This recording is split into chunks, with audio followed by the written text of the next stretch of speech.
Hello students, good morning all of you. So this is your chapter number 3 of history, women, caste and reform. This chapter will tell us about the condition of women during the 17th or 18th century and the condition of lower caste people. After that we see the various reforms occurs during that period for women as well as the lower caste people. So let's begin. It start from about 200 years ago that Indian society was not as it is now. It is very different from that time. The society imposed many barriers on women. Like they could not go to school, they could not marry according to their will. Even some part of the country they followed the system Sati Pratha, in which the widow were praised. If they follow this pratha, they were praised. If they chose the death by burning themselves alive on the funeral of their husband.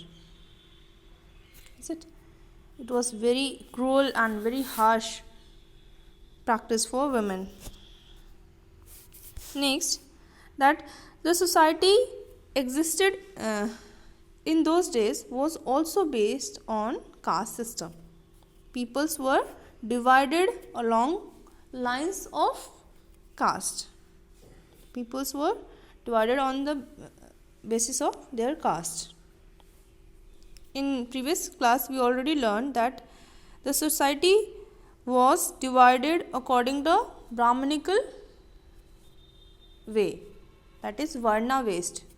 The upper one is Brahmans, then Kshatriya, then Vaishyas, then Shudras.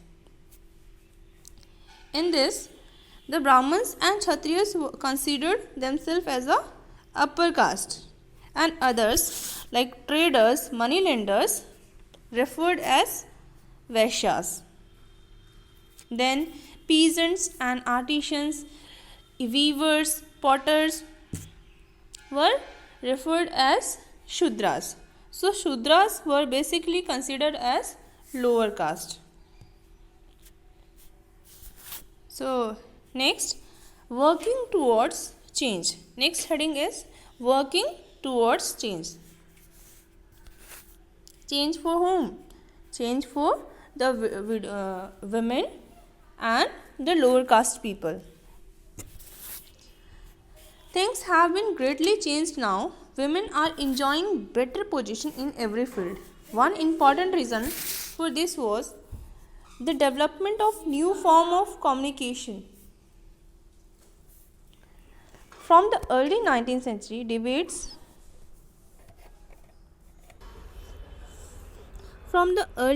century, discussion began to take place in order to root out of the evils that had crippled society for years. So various debates and discussion began to take place in order to change that bad evils that had disabled our society for years. Some reformers founded a society or organization for change. Like Raja Ram Mohan Roy founded the Brahmo Samaj in Calcutta in 1830. He wanted to spread Western education in the country. He strongly disapproved the system of sati. Next, changing the lives of widow. The sati was banned in 1829 by the British government, Lord Bentinck. Ishwar Chandra Vidyasagar was favoured widow remarriage. Other reformer, Ishwar Chandra Vidyasagar. And British officials supported their idea and passed a law in 1856. the Widow Remarriage Act was passed in 1856. Next reformer, Swami Dayanand Saraswati. He founded a Arya Samaj and he also supported the widow remarriage. These are some major reformers who act for women. Next, girls began going to school. Reformers felt that in order to improve the condition of women, it was necessary to educate them. The education is important for improve their condition. So several schools were opened for the girls. People reacted sharply against the girls to school. So the orthodox peoples, they don't want to girls education. So they sharply reacted against the opening of school. And they were taught at home. So some Brahmins family or some high caste family educate their girls, but in their home only. They did not send their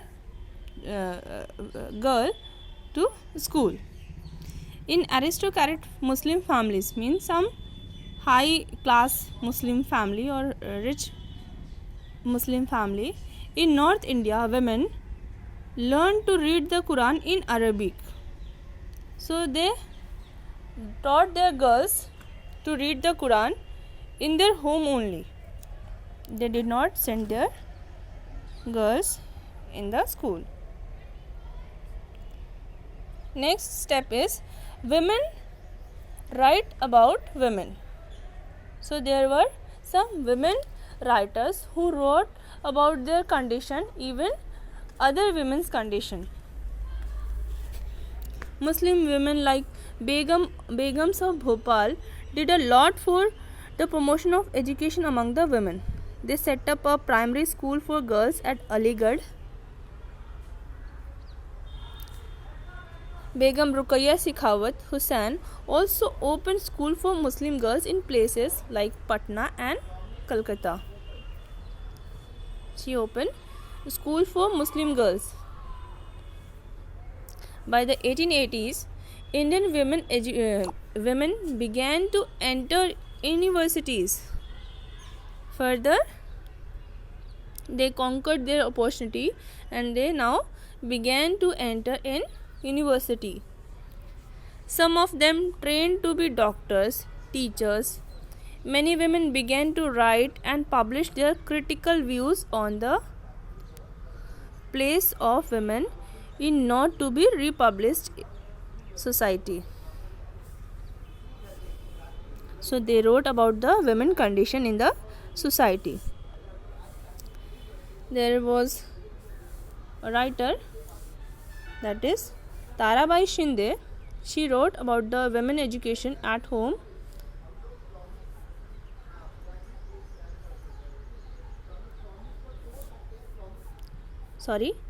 She was a woman educated at home at Pune. Published a book. She published a book, Stri Purush Tulna, means comparison between male and women, criticizing the social differences between men and women. She included the topic like the differences between men and women. Another, Pandita Ramabai. She wrote a book about the pathetic condition, bad condition of upper caste Hindu widows and set up a widow home at Pune. So she wrote about the upper caste Hindu widows and also set a widow home at Pune. Orthodox Hindus and Muslims became worried about all these changes.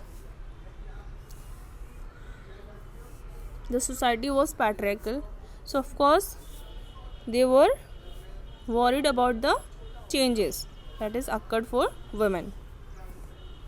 However, women ultimately began to enjoy greater freedom, and from 1920s some of them even joined the various kinds of nationalist and socialist movement. So they conquered their freedom. Thank you so much.